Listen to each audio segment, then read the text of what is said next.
A few months ago I woke up at 2 a.m. for no reason at all. No noise. No dream I could remember. Nothing wrong. Just awake. Lying there in the dark, kind of annoyed about it. Doing that thing where you check the time and immediately regret it. And I went looking for why that happens, expecting some boring answer about screens or caffeine.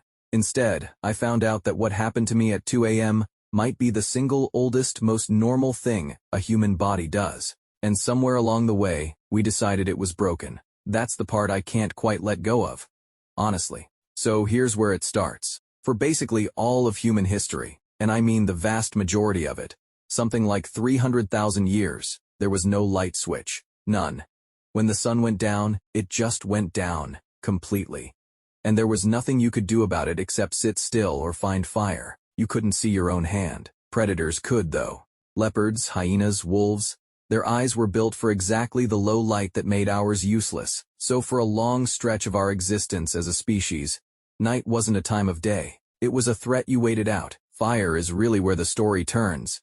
And I don't think most of us give it enough credit for what it actually did. The oldest solid evidence we have of humans controlling fire comes out of a place called Wonderwork Cave in South Africa, and it's roughly 1 million years old. Once fire enters the picture, everything about the human schedule shifts. A campfire creates a rough 30-foot circle where predators simply won't come near. Step outside that circle, and the old rules are back in force. Anthropologists studying hunter-gatherer groups today have actually documented this. People who wander from the fire at night are still, right now, more likely to be killed by predators. That's not ancient history. That's a fact about the present.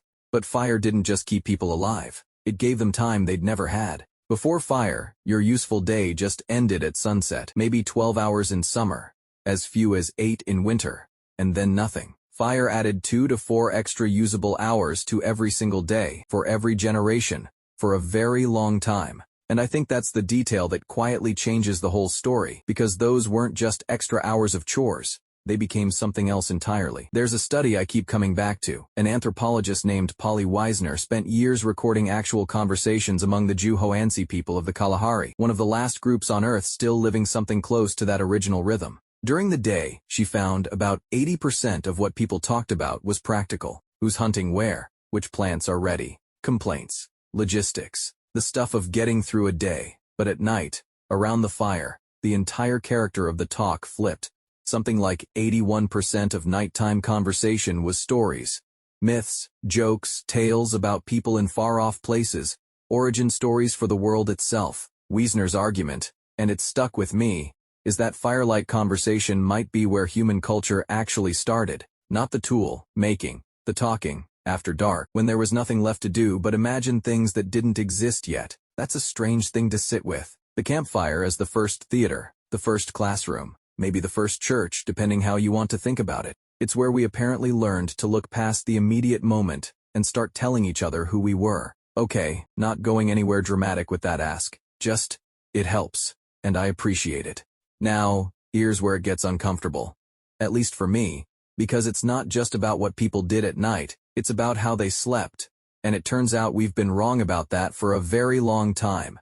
In 2001, a historian named Roger Akirch published research that took him 16 years to put together, and what he found was almost hiding in plain sight. Prayer books from the 1400s, court records, diaries, medical texts, ordinary letters, even lines in Homer, over 500 references, all pointing at the same thing, people calling it first sleep and second sleep. Before artificial light, humans didn't sleep in one long block the way we assume is natural now. They went to bed shortly after dark, slept around 4 hours, woke up, stayed awake for an hour or two in the middle of the night, and then slept another 4 hours until dawn. This wasn't insomnia. This was just sleep.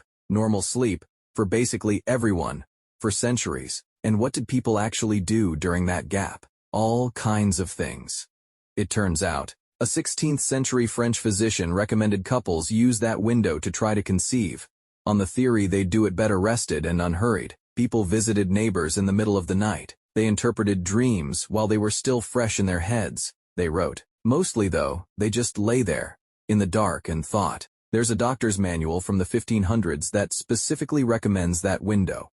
The watch, they called it.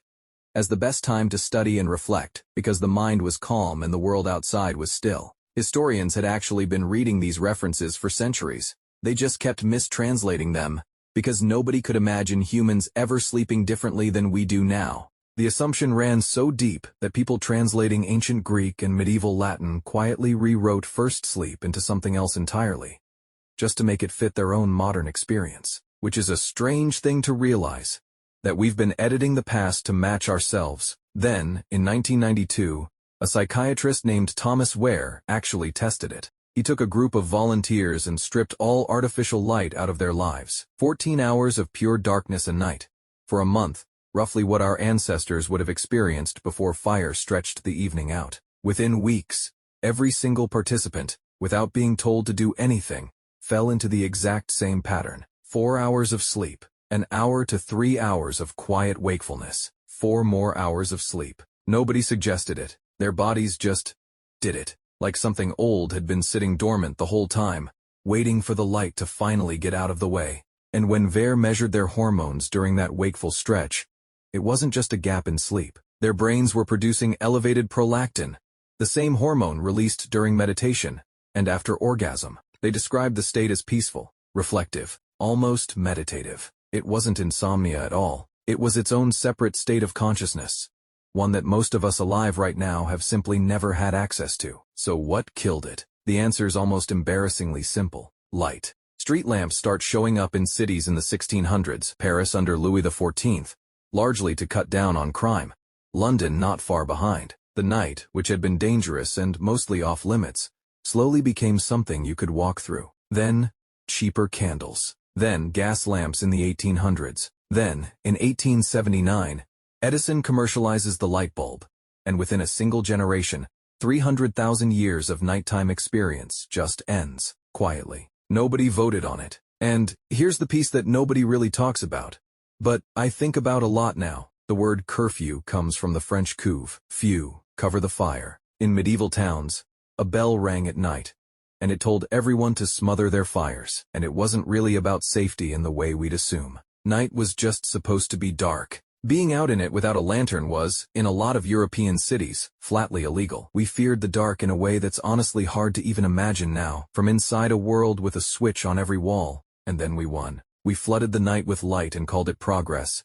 And I don't think that framing is wrong, exactly, but it wasn't free. Modern people are exposed to artificial light for something like 7 to 8 hours after sunset. On average, blue light especially suppresses melatonin, the hormone that's supposed to be telling your body it's time to wind down. Your brain doesn't actually know the difference between a bulb and the sun. Light hits your retina at 11 at night, and as far as your body's concerned, it's daytime. Melatonin gets delayed. Sleep fragments. Researchers have found that people who go camping for just a single week with zero artificial light get their melatonin cycles reset, sometimes by nearly 2 hours, and their bodies start releasing it at sunset again, the way it apparently used to work for everyone. 1 week. That's all it takes for 300,000 years of programming to come back online, like it never left. Which means we didn't just change our sleep schedule somewhere along the way. We erased an entire phase of human consciousness.